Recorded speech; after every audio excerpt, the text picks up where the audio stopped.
Hey guys, what's going on? It's T-Carp. Today I want to talk about 3 knives from Esee that I absolutely love in my collection. We're going to be talking about the Esee JG5. We're going to be talking about the world famous Izula and a newer option that's not necessarily new, the Esee Ashley game knife. Stay with me, we'll get into it. Alright, so Esee as a knife company is one of my favorites, by the way, guys. It's made in the USA. All their knives have a great warranty on them.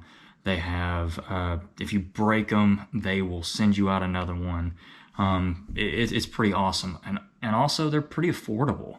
Usually, they run between the $60, $70 ranges all the way up to $150 to $200, but average price for me that I found is about $120, $130 for the knives I'm looking for. And also, they're mostly made out of 1095 steel, so that is a high carbon steel, easy to sharpen. They're all coated pretty much in their own special way, and it just works. I really do like Esee knives. Alright, so the first knife I want to talk to you guys about is the Esee JG5. The reason why they call it the JG5 is it stands for the knife maker James Gibson. So it's his 5th design for them.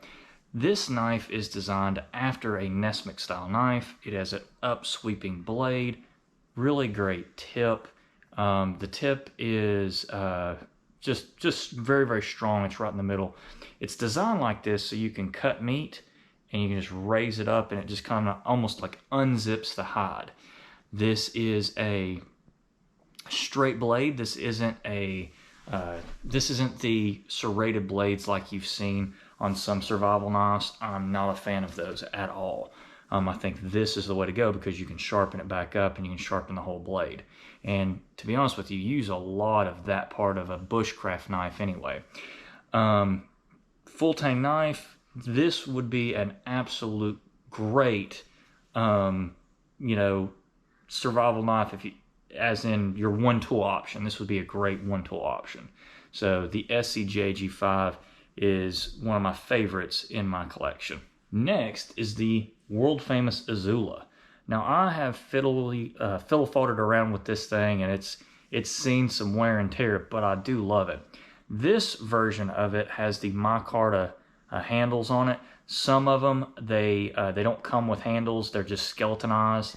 And people wear them like this. People will either put them on their belt with this belt clip, or they'll wear them as a neck knife. I'm not a neck knife guy. But again, this is very, very similar to the JG5 in the fact that it has the straight blade. It's made out of high carbon steel.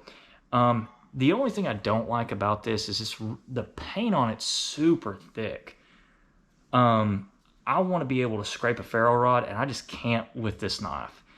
Even though I've sanded down there and I've done it, it just doesn't work that well.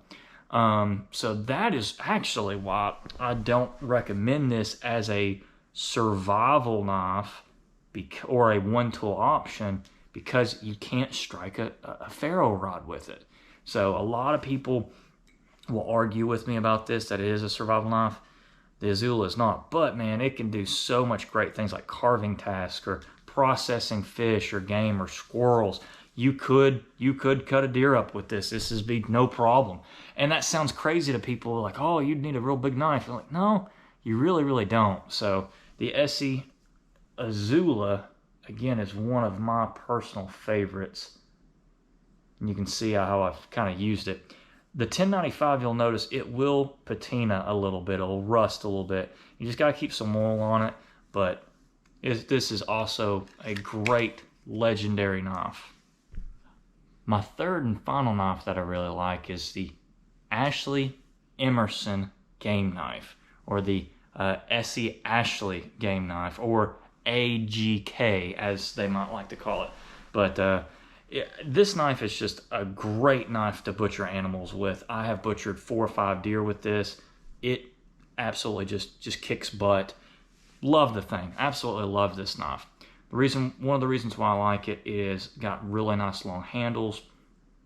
So you've got plenty of purchase power on it. You've got a nice little finger choil. that your finger just rides right up to it, and it just fits just great. It doesn't have a 90-degree spine, so we'll talk about that a little bit.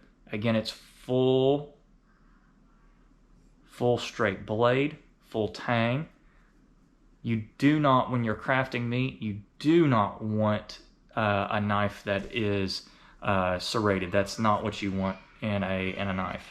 So the Esee Ashley game knife is the third one in my collection. All right, when you compare and contrast these knives, they all look very similar. They all are, you know, full tang knives. They all have straight blades, and they all have similar micarta handle scales on them. But when you really take a deeper dive, you can see the differences in. So if you're going to be processing game, you could use this knife, absolutely, and you definitely have a big purchase grip, but not as big as this one. And this one, remember how it has that upsweep, just like the JG5 does? That's one of the main reasons why this is a great meat cutting knife. Now this one's going to be your all-around carver and all that. See how it has these finger grooves here? And again, it doesn't have a 90-degree spine, even though I've tried my best to sand that down to make it throw basically shave sparks off a ferro rod. It's not going to be that. So this is a great woods processing. So you could absolutely baton with this, not necessarily super big pieces, but you could. But this will cut, do notches, do all your small little bushcrafting tasks that you would need a small knife for, that this is not necessarily great for. This is not necessarily the best carving knife in the world at all, but it is a great knife. This would be your great little carving knife to have and to keep with you, and it works very, very well for that. But this one is going to be your definite all-around survival blade. And the reason why that is it has features of both of these, okay? So it's got a full tang, it's got a 90-degree spine, which this doesn't have. This has, this is going to have that tip that's not necessarily just like this, which is the drop point. It's going to have that that point that helps you with the game processing. This, again, this is a 90-degree spine, so it's going to be able to shave sparks. And this is going to be your best overall option for everything. And again, this is like this would be like a great one-tool option. So there's your compare and contrast between the three. In conclusion, these knives, in my opinion, are some of the best. Again, made in the USA, you can't beat that. A knife company made in the USA that you only have to pay around $100. Average price, in my opinion, is around $100. From what I've seen, it may have gone up a little bit since the pandemic, but I mean, can't beat that, guys. They stand behind their work. If you break it, they'll send you another one. And their knives are easy to sharpen and easy to use and just to have fun with. So, in my opinion, buy an Esee knife, you won't be disappointed. And if you are, they'll get you another one. So, all right, guys, this is T-Carp signing out. Please like, subscribe, and share. Push that button. Really, really appreciate it, guys. Y'all be good. T-Carp signing out.